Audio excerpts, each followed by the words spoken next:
Hi കൂട്ടുകാരെ, welcome to my art story. അപ്പം ഇന്ന് നമ്മൾ ക്രാഫ്റ്റും ആർട്ടും ഒന്നും അല്ല കേട്ടോ. നമ്മളിന്ന് ചെറിയൊരു ചിക്കൻ ബിരിയാണി ഉണ്ടാക്കാൻ പോവാണ്. ചിക്കൻ ബിരിയാണി 99% പേർക്ക് ഇഷ്ടമുള്ളൊരു വിഭവമാണ്. അപ്പോൾ അതിൽ നമ്മൾ ചിക്കൻ വറുത്ത ബിരിയാണി ഉണ്ട്, ചിക്കൻ വറുക്കാതെ ഉള്ള ബിരിയാണി ഉണ്ട്. അപ്പോൾ കൂട്ടുകാർക്ക് ഏത് ബിരിയാണി ഇഷ്ടപ്പെടുന്നത് ഒന്ന് കമൻറ്റ് ചെയ്യണേ. അപ്പോൾ ഞാനിവിടെ നിന്ന് ഉണ്ടാക്കാൻ പോകുന്നത് ചിക്കൻ ചെറുതായിട്ടൊന്ന് ഫ്രൈ ആയിട്ടുള്ള ഒരു ബിരിയാണിയാണ്.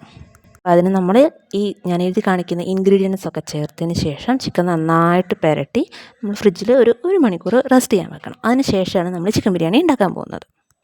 അപ്പോൾ ഞാനിവിടെ എടുത്തിട്ടുള്ളത് 4 സവാളയാണ്. അപ്പോൾ 4 ഞാൻ ഫ്രൈ ചെയ്തിട്ടാണ് എടുത്തിട്ടുള്ളത്. അപ്പോൾ കുറച്ച് ഞാൻ ചിക്കൻ മാരിനേറ്റ് ചെയ്യുന്നതിലേക്ക് എടുത്തിട്ടുണ്ട്, കുറച്ച് ബാക്കി വെച്ചിട്ടുണ്ട്.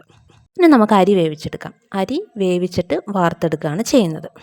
അപ്പോൾ അതിലേക്ക് ആവശ്യമുള്ള സാധനങ്ങളൊക്കെ വെള്ളത്തിലേക്ക് ഇട്ടതിന് ശേഷം നമ്മൾ അരി ഒരു 70 അല്ലെങ്കിൽ ഒരു 80% വേവിക്കാൻ പാടുള്ളൂ. അതിൽ കൂടുതൽ വേവിക്കാൻ പാടില്ല. അതിന് ശേഷം നമ്മൾ കുക്കറിലാണ് ഇത് ഉണ്ടാക്കുന്നത്. അതുകൊണ്ടാണ് ഇങ്ങനെ ചെയ്യുന്നത്.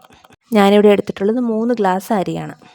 ഈ അരി വേവിക്കാൻ വെക്കുന്ന ആ സമയം കൊണ്ട് നമുക്ക് കുക്കറിൽ നമ്മൾ മാരിനേറ്റ് ചെയ്തിരിക്കുന്ന ചിക്കൻ എടുത്തിട്ട് നമുക്ക് മീഡിയം ഫ്ലെയിമിലൊന്ന് വെക്കാം. ചിക്കൻ അങ്ങനെ കുക്കറിൽ വെക്കുന്ന സമയത്ത് തക്കാളിയുടെ പേസ്റ്റ് കൂടെ ഞാൻ ആഡ് ചെയ്തിട്ട് ഒന്ന് മിക്സ് ചെയ്ത് കൊടുക്കുന്നുണ്ട്. അരി അപ്പോൾ 70% ആയിട്ടുണ്ട്. അപ്പോൾ ഇനി നമുക്കിത് വാർത്തെടുക്കാം. ശേഷം നമുക്ക് ഈ കുക്കറിലുള്ള ചിക്കൻ്റെ മുകളിലേക്ക് നമ്മൾ ഈ 70% വേവിച്ചെടുത്ത അരിയും നമ്മൾ നേരത്തെ തയ്യാറാക്കി വെച്ച ഫ്രൈ ചെയ്ത സവാളയും അണ്ടിപ്പരിപ്പും കിസ്മിസും അങ്ങനത്തതൊക്കെ എടുത്ത് ലെയറായിട്ട് നമുക്ക് എടുക്കാം. അപ്പോൾ അതിൻ്റെ ഇടയിൽ നെയ്യും കൂടെ നമ്മൾ ആഡ് ചെയ്യുന്നുണ്ട്.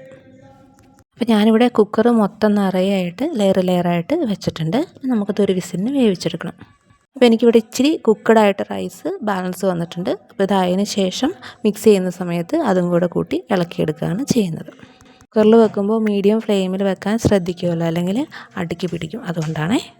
അങ്ങനെ നമ്മുടെ ബിരിയാണി 1 വിസിലിന് ഇവിടെ റെഡിയായി വന്നിട്ടുണ്ട്.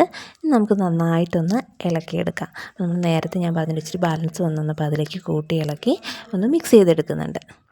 അപ്പോൾ എൻ്റെ തട്ടിക്കൂട്ട് ബിരിയാണി ഇവിടെ റെഡി ആയിട്ടുണ്ട്. അപ്പോൾ എനിക്ക് ഫ്രൈഡ് ആയിട്ടുള്ള ചിക്കൻ ഇഷ്ടമാണ്. അതുകൊണ്ടാണ് ഞാൻ ഇങ്ങനെ ഉണ്ടാക്കിയത് കേട്ടോ. അപ്പോൾ കൂട്ടുകാർക്കൊക്കെ ഇഷ്ടപ്പെട്ടു എന്ന് വിചാരിക്കും. ഇഷ്ടപ്പെട്ട ലൈക്ക് ചെയ്യാനും കമൻറ്റ്